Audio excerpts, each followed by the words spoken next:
presenting to you and presenting particular research and some of her work, I would like to read the welcome address on behalf of Theodoros, the president of the Association of Political Scientists, who couldn't be here with us tonight. Ladies and gentlemen, thank you to each and every one of you for being here with us today. It's a great pleasure for me and the Hellenic Association of Political Scientists to present our speaker tonight, a leading labor and migration scholar, Professor Bridget Anderson, who is going to talk to us about the Mediterranean and modern slavery. This is a subject in which we should all be deeply interested.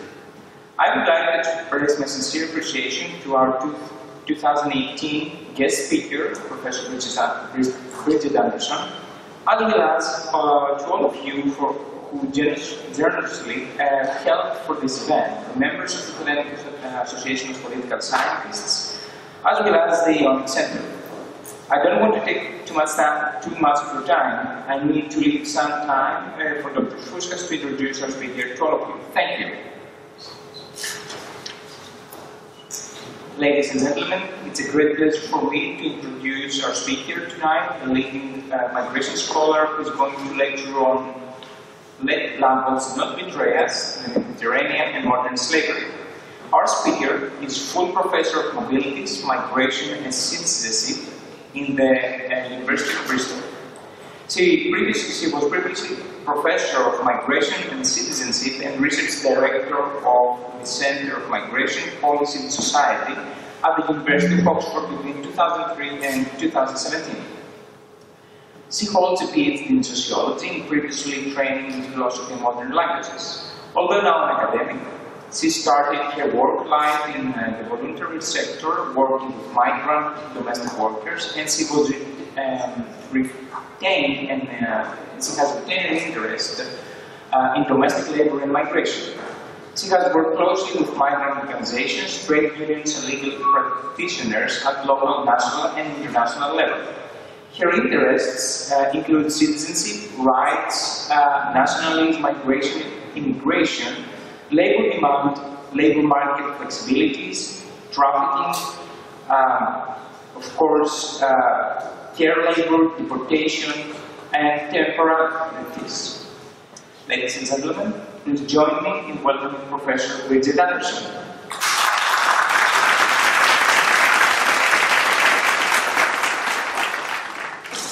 I go in Greek. I'm sorry I'm speaking in English while I'm in Greece. So when I was in Athens last year, I attended a public meeting where a group of Syrians were arguing against being called refugees. If we're called refugees, people either hate us or they pity us, one man said. We're not refugees, we are internationals. A few weeks later, I attended a solidarity walk in New York in the US, where the activists leading the walk explained that rather than use the word migrant, their group used the word friend. And I was very struck by my own response, listening to a talk quite unaffectedly about friends in detention and friends who've been deported, how differently I felt just by using that different word. I think the term migrant is quite literally alienating. In 2015, the news website Al Jazeera announced that the word had become a blunt pejorative. And the term immigrant is no better. A couple of years previously, when Austria, Britain and Germany and the Netherlands had written a joint letter to the Irish presidency of the Commission to complain about, and I quote, certain immigrants from other member states, the then Home Affairs Commissioner, Cecilia Malmström's response strongly objected. She said, EU citizens who have the right to travel, live, work and study wherever they want in the Union are being put on a par with immigrants from countries outside the EU. They are being called EU immigrants, a concept that does not exist. Viviane Reding, then Commissioner for Justice, Fundamental Rights and Citizenship, supported her stance, and speaking of the rights of Roma citizens, put it like this. Let language not betray us.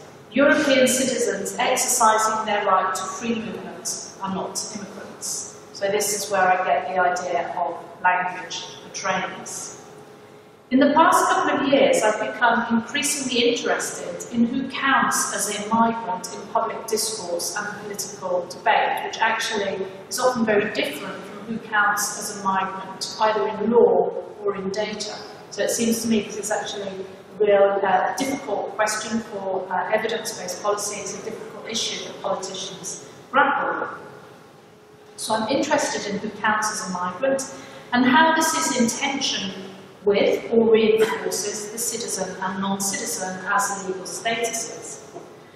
Movement has been a feature of human existence from the earliest times, or else we would all still be living in East Africa. So it's only human mobility is only contingently described as migration. British people living abroad rarely describe themselves as migrants. They like to describe themselves as expats. A US financier, banker living in London would be described as a migrant, even though they might be subject to immigration controls. So I'm not trying to say that all mobilities are equivalent, but rather basically to point out that migrants, in English at least, is a term that is used of those whose mobility or whose presence is regarded as a problem.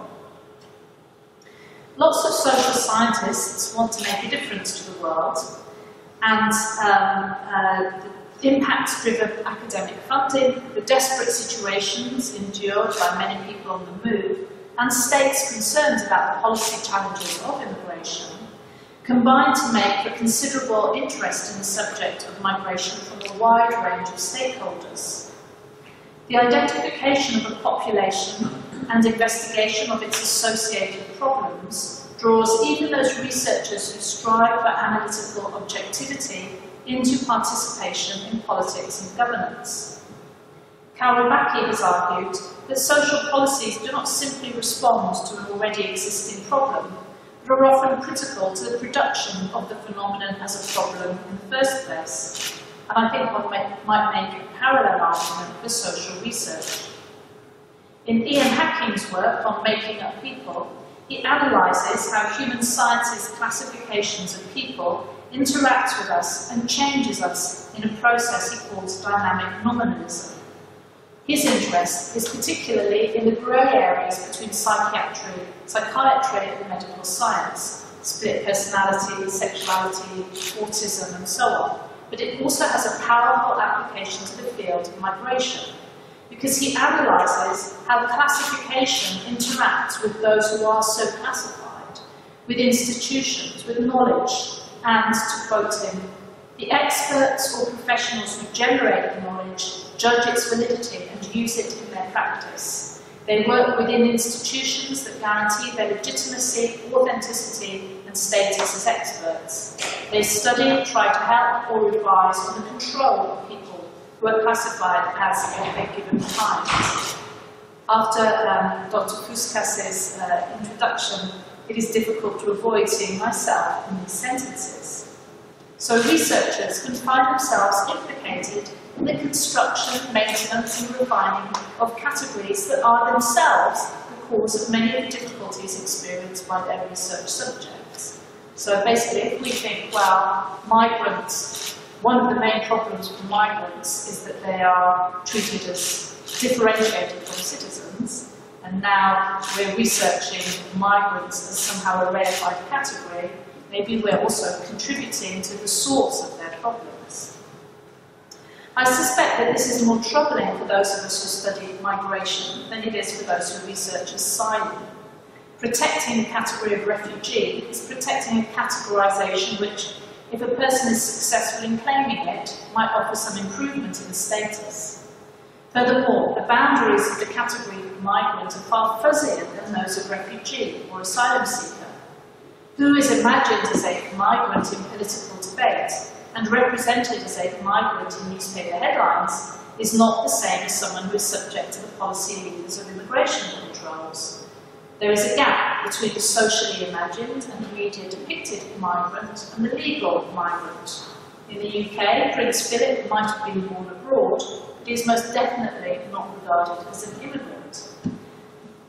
Conversely, so-called second-generation migrants might never have crossed an international border in their life. In practice, who sheds and who retains their migrancy is often bound up with nationally specific ways of encoding and remaking race. So in short, I want to begin by reminding us of the unavoidably political, constructed and contested nature of the terms we use, even those that seem most self-evident, migrant and refugee. But for the purposes of this presentation, I'm not going to talk about those terms, though we can discuss that in the, later if you're interested. But another fashionable word in the migration lexicon, which has become slavery. Who could be against anti-slavery? But somehow it seems the fight against slavery has in many cases been harnessed to strip people of their rights, to keep poor people out of Europe by combating the so-called slave trade in the Mediterranean, and to kick poor people out by fighting slavery inside Europe and the US. So does the language of slavery betray us when it is applied to people on the move, crossing the Mediterranean, or people exploited in labour markets? When she made that statement, Ms. Redding was suggesting that immigrant is simply an inappropriate term to apply to EU citizens, that it was misleading and in that sense betrayed the user. But betray can also mean to make unintentional revelations. A person can say one thing, but their looks betray the opposite. So what I want to do is to begin by discussing why I think slavery is a problem, why this language I think is problematic. But then I want to move on to look at what actually we can learn from the usage of this language. What can we learn from the comparison with slavery? And then basically try and argue that if we're going to use this term and learn from it, then let's do it properly. So to begin with the problems of slavery, 10 years ago, concerns about modern slavery would have been more likely to have been described as trafficking. The UN Trafficking Protocol, first signed in 2000, was followed by a raft of regional and bilateral agreements and national legislation. Notably, in Europe, the figure of the victim of trafficking as a rights claimant emerges at the same time as the rights claims of refugees becomes contested. Though notably, the genuine refugee is protected by entry, in contrast to the victim of trafficking, who is protected by remaining at home or who can be sent home. Policies and laws combating trafficking were at first focused on the sex industry. However, as a result in part of strong efforts by trade unions and the International Labour Organization, trafficking has come to be more broadly interpreted. Sex work has always been a sector which is constructed and imagined as different from most other forms of labour, and indeed radical feminists would argue that it is not a form of labour at all. So as attention shifted from the brothel to the field, the question of how to distinguish trafficking from other forms of exploitation became more urgent. And one of the rhetorical devices drawn upon by activists for this purpose was modern slavery. This is emotionally and ethically extremely powerful and should not be dismissed as an unimportant figurative turn of speech. In matters of mobility, the figurative and the material are tightly woven together. The meanings and significance attached to mobility are multiple and both captured and constituted by the figurative. The refugee, the economic migrant, the illegal, the asylum seeker, the victim of trafficking, the modern-day slave, each conjures a strongly imagined figure whose legal, economic, political and social statuses intersect. Modern slavery is imagined as beyond exploitation. It is about domination and illegitimate or non-contractual relations that are simply unjust. Slavery appears to capture the combination of mobility, gross exploitation and foreignness, and tells a powerful story that everyone can agree on. The European Commission, Parliament, EU member states, the media, religious groups, trade unions, right or left alike, all abhor slavery and want to stop the appalling suffering it generates. So given there's such a broad consensus, what's the problem? Well, as Wendy Brown put it, a sure sign of a depoliticising trope or discourse is its easy and wide range of political actors. And in fact, behind the outspoken political rhetoric, there is often a lack of confidence about terminology. Slavery is often used interchangeably with trafficking or forced labour, bonded labour, and so on, or alternatively, it is forensically but inconsistently differentiated from them. Very few people today would argue that slavery is morally acceptable. But certainty about the immorality of slavery does not mean certainty about what slavery is. Popular understandings of slavery in Europe today draw strongly on a particular way of imagining African slavery in the Americas and connect it to the transatlantic slave trade in terms of movement. This gained particular currency as a result of the intense focus on the dangerous movement of people across the Mediterranean. The visual images often reinforce parallels with the transatlantic slave trade.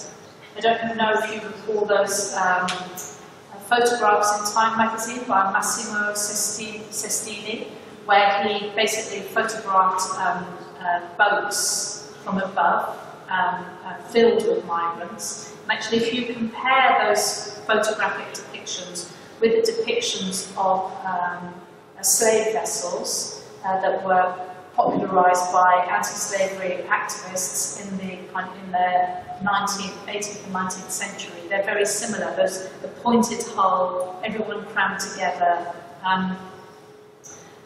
So this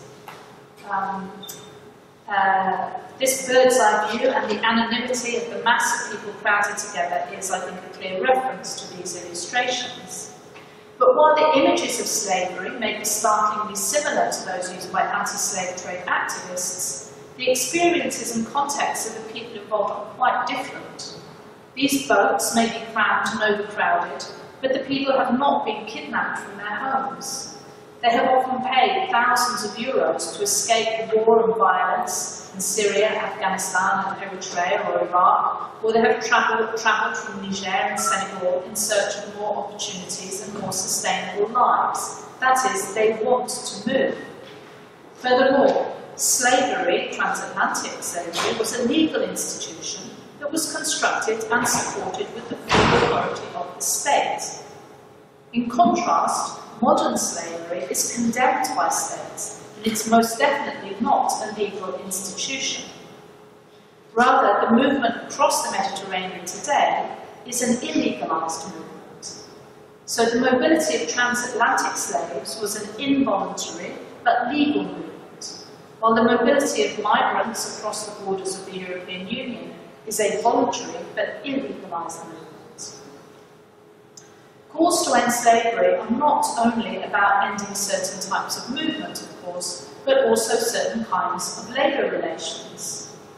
But notably, in the context of migration, they are not calls to end sponsorship relations all over the world that tie low-wage migrants to employers, and are in practice a mechanism of domination that effectively gives employers authority not only over the ending of the working relationship, but also over the worker's legal presence in the country of residence.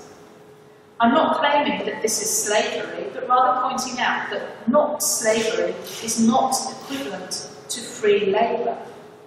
And there is a danger of institutionalising a lower bar for migrants. So basically, you might be exploited, but actually, at least you're not a modern slave, is, I think, a dangerous precedent.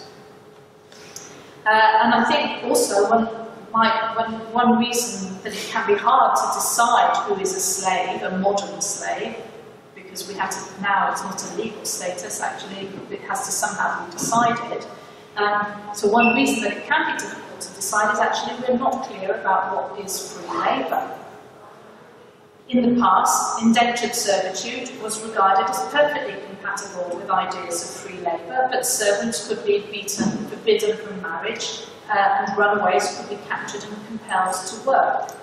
Today, these kinds of relationships would not only be regarded as compatible with ideas of free labour, but they might be compatible with ideas of free labour when talking about migrant labour in certain states. So this should remind us that the idea of free labour is socially embedded and historically particular, and attempts to distinguish between free and forced labour in practice reveal a moral and political judgment about the kinds of pressures to enter and remain at work that are considered legitimate and those that are not.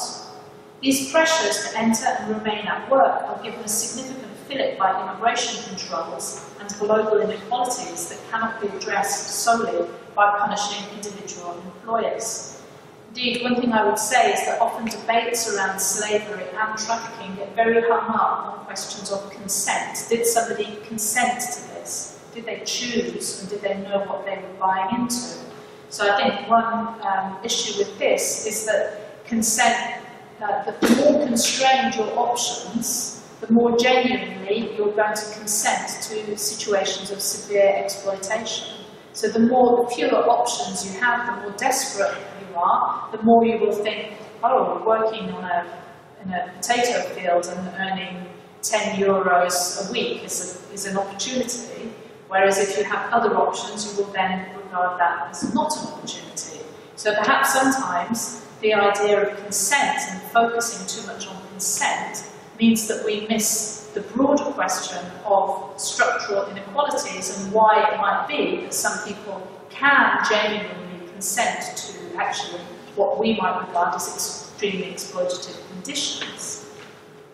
And I'm not sure that slavery and the model of slavery helps us with this, because given that it is illegal, calls for its elimination tend to focus very much on the criminal prosecution of the slave master.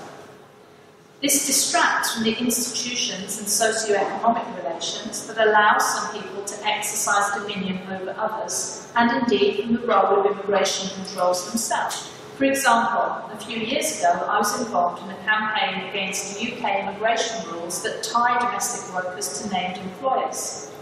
Domestic workers and their supporters argued immigration controls contribute to constructing vulnerability by tying workers to employers, meaning that workers in abusive situations had to choose between remaining with their employers or becoming undocumented.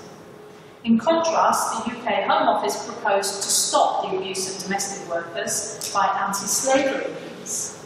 Specifically, they proposed that those abusing domestic workers firstly would not be allowed entry, and neither would their workers. So I'd like to imagine how you think an abusive employer would react if they were refused entry to the United Kingdom because it had been deemed that they were abusing their domestic worker, and both of them are not allowed entry, and the domestic worker goes back to the situation with the employer. It's not going to be a great situation.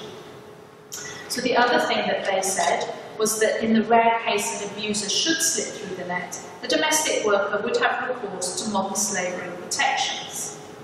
So this position goes beyond the claim that sponsorship arrangements enforced by immigration controls are compatible with free labour, and present immigration controls and enforcement as at the service of migrants, a means of protecting them from slavery, and points of intervention where individual abusers and criminal gangs can be identified and brought to justice.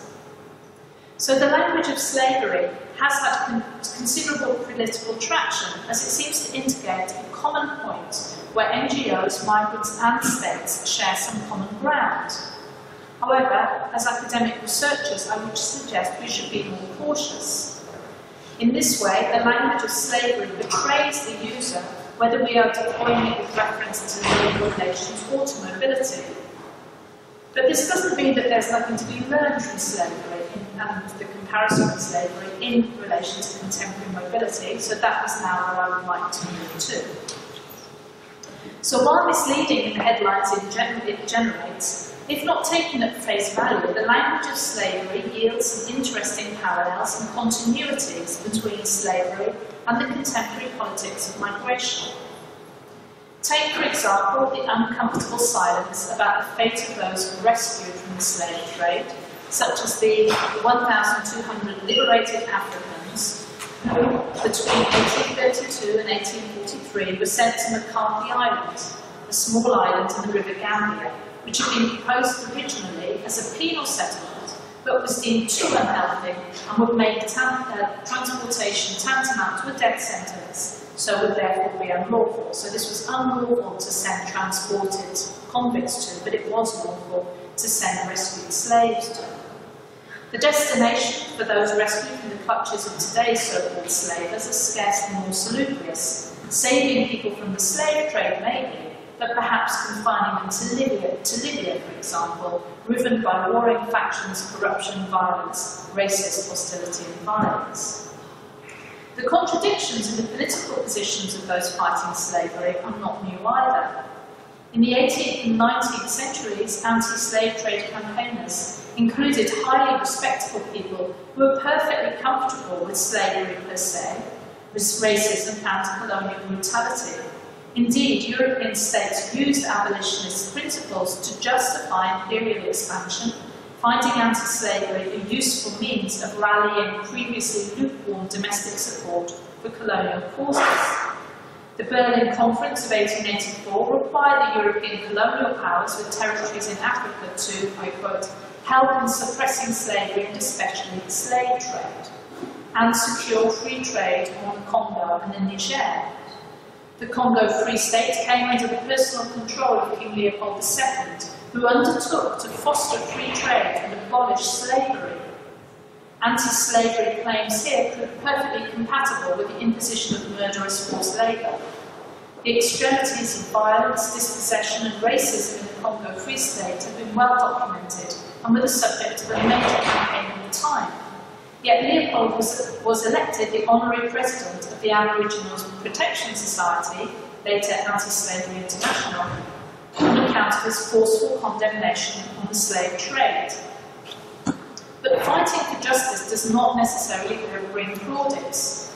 Radical anti-slavery activists, including former slaves like Harriet Tubman and Frederick Douglass, were, at the same time, criminals and lawbreakers. This too has contemporary parallels. Across Europe, we have seen a rise in what the Institute for Race Relations has called crimes of solidarity. Sea rescue, giving lifts to people within as well as across borders, provision of food, water and medical care are in many countries becoming offences. Criminal laws to target organised crime and profiteers are applied to fit an anti-refugee agenda. Those who assist people who cross borders are being accused of smuggling and, indeed, being slave traders. This also serves to legitimise far-right harassment of those supporting people in difficult situations. Most recently, we have the Hungarian proposals to amend laws on illegal immigration to use criminal law and sanctions to crack down on people supporting asylum seekers. The new criminal provision on facilitating illegal immigration will include activities such as assisting an asylum seeker to submit an asylum claim, conduct human rights-focused border monitoring activities, issue or distribute information leaflets about the asylum procedure, and organising an asylum network, for example, of specialised lawyers. Importantly, the struggle for freedom waged by anti-slavers like Douglass, for example, was not a fight for freedom in the abstract, and it is often overlooked that this was a fight not only for freedom to contract, but also freedom to move, what was called the right of locomotion. This had a particular urgency under the patrol laws of the southern states, which required all slaves leaving their plantation to carry a pass, and all white males had the power to whip slaves without passes and to kill those who resisted arrest. Indeed, until the 19th century, the right to locomotion was at the core of liberal ideas of freedom. In his commentaries on the law of England, 18th century jurist William Blackstone commented, "The personal liberty of individuals consists in the power of locomotion, of changing situation, or removing one's person to whatsoever place one's own inclination may direct, without imprisonment or restraint. Foundational liberal theorist Hobbes claims, when the words free and liberty are applied to anything but bodies, they are abused, for that which is not subject to motion is not subject to impediment. The 19th century erasure of the corporeal dimension of the liberal subject means that the centrality of physical mobility to freedom has been lost. The power of the term locomotion derives from its materiality. It summons images of moving bodies in contrast to mobility. Interestingly, locomotion was a right that Frederick Douglass himself called for with respect to migrants. Speaking at a time of growing hostility to Chinese migrants in 1869, he protested against attempts to discourage their immigration and demanded the right of locomotion, the right of migration, the right which belongs to no particular race but belongs alike to all and to all alike. Attention to the right of locomotion can contribute to ways of repoliticising contemporary anti-slavery cause, for it is precisely locomotion that is restricted, even as the anti-slavery mantle is claimed. Movement is made tougher, walls and fences constructed, all in the name of preventing slavery. Furthermore, public abhorrence of the profit generated by the slave traders that facilitate locomotion and migration overlooks the considerable profit that is derived from the control and warehousing of bodies, whether that be at borders, in prisons, or in other institutions. It is not possible to talk about migration without talking about the migration industry, which incorporates far more than the brokers and smugglers who are the targets of the modern slavery activists. States are increasingly outsourcing border enforcement, detention and immigration more broadly to large corporations, and the dominance of multinational conglomerates indicates an essentially oligopolistic market structure. There are companies that are making significant profit from the prevention of migration, the detention of migrants, and their enforced transportation within and between states. That is, they are profiting from the movement and confinement of human bodies. In an age of labour surplus, perhaps this is where profit may be more easily extracted than super-exploitation. Invoking slavery, too, reminds us that we need to look at the historical and contemporary economic and political relations to understand the scale and shape of human movement. After all, slavery was not simply the outcome of a few bad apples, but part of a wider economic system. While legalised chattel slavery is abolished, unjust economic relations persist. We no longer profit straightforwardly from the buying and selling of commoditised human beings, but our standards of living continue to be dependent on resource exploitation and cheap labour that mark so many parts of the world. The Northern European tourists sharing beaches with exhausted refugees, complaining they can't eat in restaurants because of the hungry people outside, are an example of the ways in which they are being confronted with global inequalities in new ways. John Smith's analysis of trade and wages finds that goods are affordable for impoverished workers in what he calls the global north because of a system of resource extraction, outsourcing and arms-led super-exploitation in the global south. However one views this bifurcation of north and south, we are living at a time of an extraordinary level of global inequality, where on some counts 67 people are as wealthy as the world's 3.5 billion poorest, and the poorest 50% of the world have 6.6% of total global income.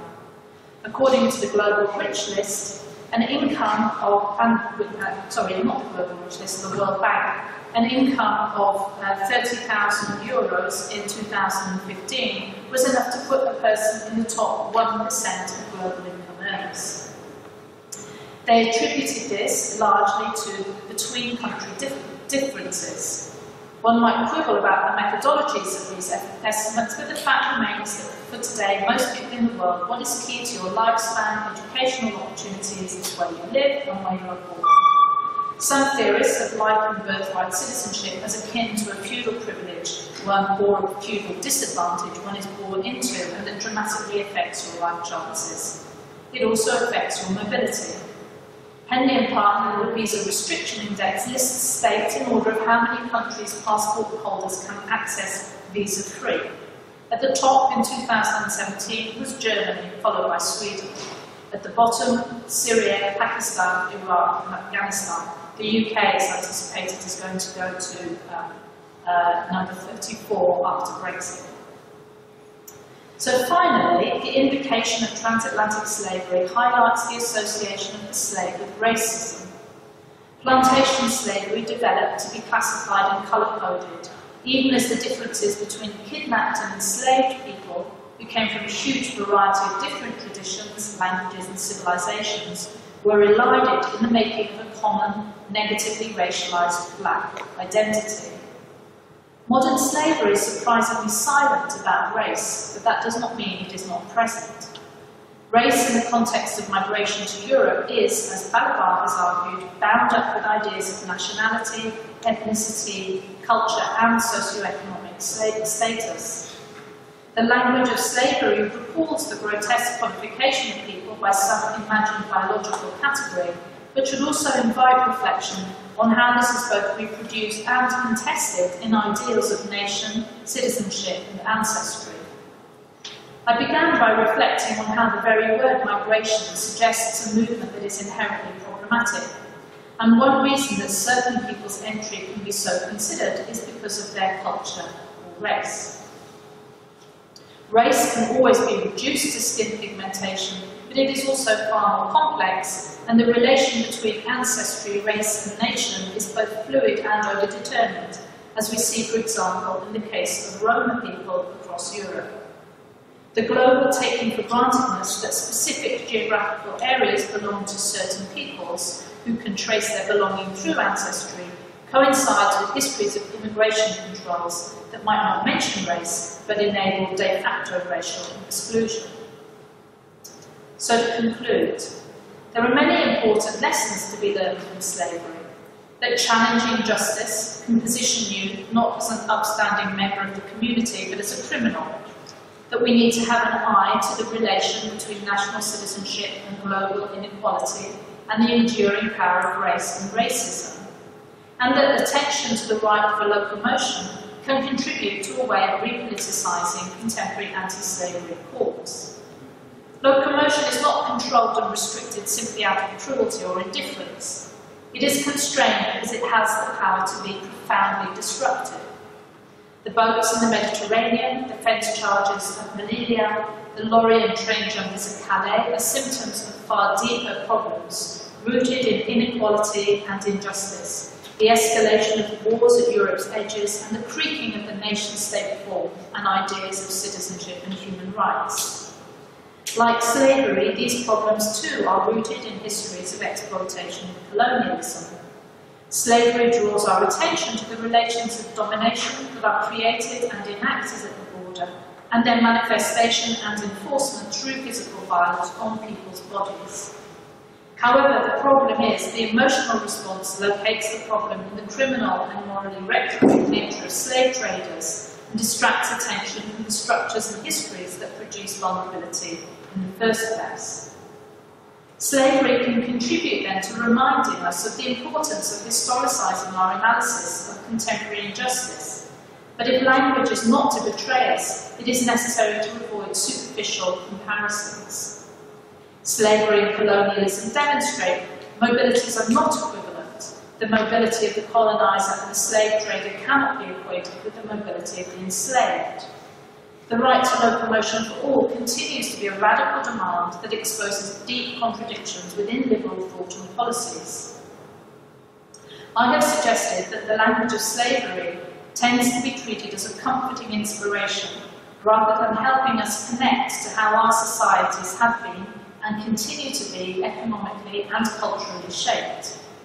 We cannot escape making up people, But as social scientists, and more generally as political actors, we need to be constantly reflecting on the people that we are making up, particularly when the categories then weight by law and state practice. The categories we deploy are contingent and have implications and consequences, both for the categorised and the categoriser. Perhaps the category of migrants will one day seem as troubling in practice as the category of the slave seems today. So thank you very much for listening. I'll begin by thanking the Hellenic Association of Political Scientists and particularly Dr. Fouskas for the very kind invitation and opportunity. So thank you so much. Thank you, Professor Anderson, for this enlightening presentation. It was a great opportunity and pleasure to have this area clarified for us. Now we will move forward to the Q&A session. We'll start with some questions on the presentation. I will, if we want some time, I would like to have a question to ask you. You spoke about a contradiction, a difficult contradiction, and this is it actually. We see vessels full of people seeking asylum, seeking a better way of life, and escaping difficult situations for further from their lives, but they are entering a country or a continent that actually maybe uses them, or it is a preparation phase for them in order to be more exploited. Then we see that deep contradiction. On the one hand, we see humanitarianism and acts of support, but on the other hand, what coexists with the same situation is the overexploitation or superexploitation, as you mentioned. Is this a case for Europe and generally for this current situation that we're experiencing? Well, so I suppose I would say a couple of things there. So I think that one issue is, of course, that it's important to remember that it's not only migrants who are being super exploited. And in some ways, one of the things that I'm concerned to do is actually to make a connection between super-exploitation of certain citizens and super-exploitation of migrants, rather than to view them as in competition somehow. Because I think that, especially one of the problems that leads to is people saying, oh, well, you know, there's all these services that are being provided for migrants, but what about us? You know, what about our own people? They're being left out. And I think there are ways in which that criticism is understandable, and that it is important to be able to show those connections. I suppose what I would say about this kind of contradiction between hope and experience, maybe, is that it's useful to think about the future. Because I think that maybe one issue here is that how do you imagine a future for yourself and your children? How do you put some control into imagining what that situation would be? And I would suggest that in Europe, in certain countries in Europe, and who knows how long this will go on for, there is a sense that maybe one has more control over that than one would have in Turkey or in a refugee camp. So I think there is something about that hope of not the actual present, but actually what might happen in the future and what power one has over that. Whether or not that's borne out is another question, of course. Thank you. Any other questions? Yes. I would like to ask, is there any relevance of modern slavery with and interlinked with the human trafficking? And also, what's the ethical or the pragmatic restriction of the so-called modern slaves not to be revolted? And what not to be what? Revolt, to do and to act. So on the first bit, the relation between human trafficking and modern slavery, I think that what we saw was actually a shift from talking about trafficking to talking about modern slavery that happened maybe 3 or 4 years ago. I think that one reason for this was because human trafficking was very strongly associated with women and with prostitution and sex work. And actually, increasingly, the problem of super-exploitation and the movement of people was seen to be not necessarily predominantly in this sector. So I think that's one reason that there was this kind of shift. So I think there was more attention was being paid to forced labour. However, I think the terms are often used interchangeably. So even in the US trafficking persons report, you'll see the terms used interchangeably. So actually, I think there is quite a looseness about the way that words are used in this area, I would say. I didn't quite understand what you mean about the. I'm sorry, I don't understand the question. How the modern slaves can react to this phenomenon? Well, so I suppose you've hit on another. Okay, that's an interesting question. So, because I think that perhaps one could argue that to use the term marronage rather than modern slaves. So, do you know the term marronage? It's a bit of a specialised term. So, it's a term which was basically used for escaped slaves, maroons. So, when slaves escaped from plantations and they set up their own communities outside the plantation, sometimes with Native Americans, sometimes with other people that had been kind of thrown out of the town. So they had maroon communities. So in this kind of language of modern slavery, I wonder whether one might better characterise people who are crossing and people who are moving to Europe as more like being maroons. So more like actually fleeing bad situations and trying to make new communities. Because I think that one problem precisely with the modern slavery is that a slave finds it very difficult to act. And the main thing that a slave can do is in practice, I think what we see in the debates around modern slavery is actually to be rescued by other people. And so we have a very narrow frame of what happens to them. They're exploited, they get rescued, and then what? We very often don't hear what happens after that. So I think that thinking about how to introduce this question of action and agency into these kinds of debates is a really important question. Thank you very much. Are there questions? Yes, please. Professor Anderson, I like a lot of your speech and your presentation. I have a question to ask if you see any connection between, on one side, the attempt to create new worlds, to ameliorate the word immigrant with the negative connotation, and the word radicalization, trying when they react violently to put them in a new category of radical acts, where radical used to be another term in the old times.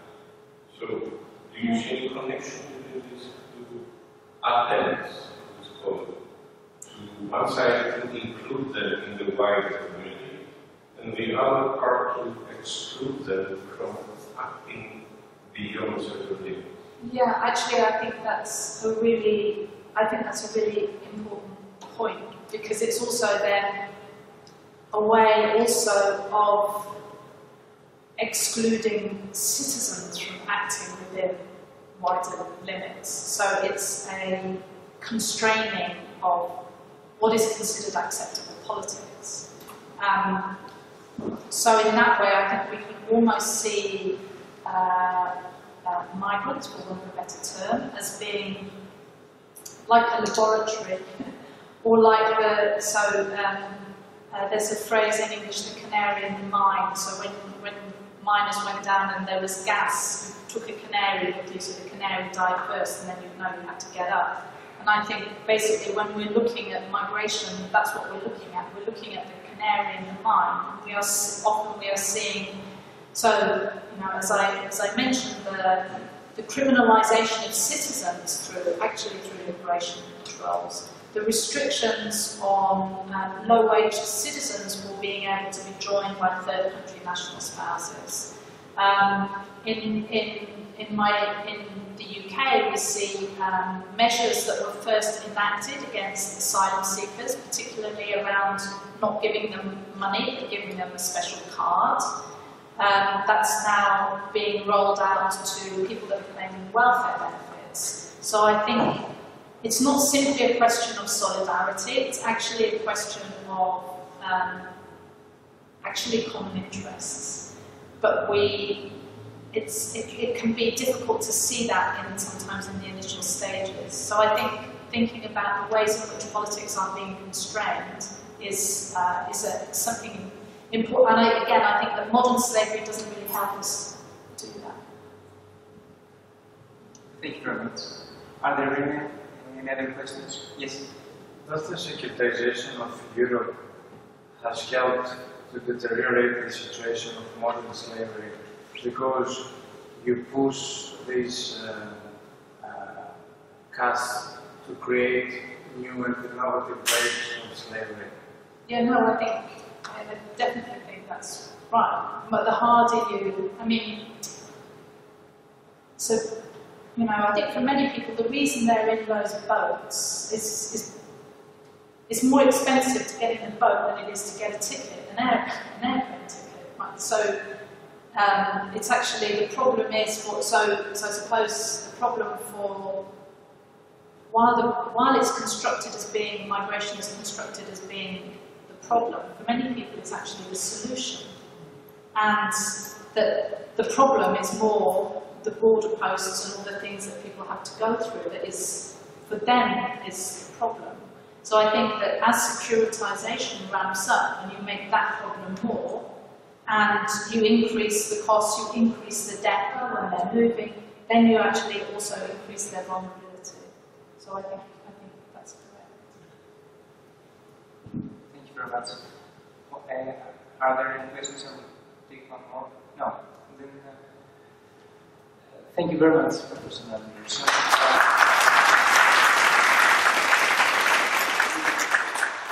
We at the Hellenic Association for Political Scientists, and me personally owe you a special thanks for being here and giving us the lecture.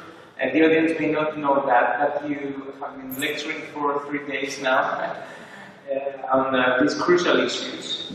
We really appreciate that, and please accept our sincere thanks for honoring us with your presence. Thank you very much. Thank you for having me.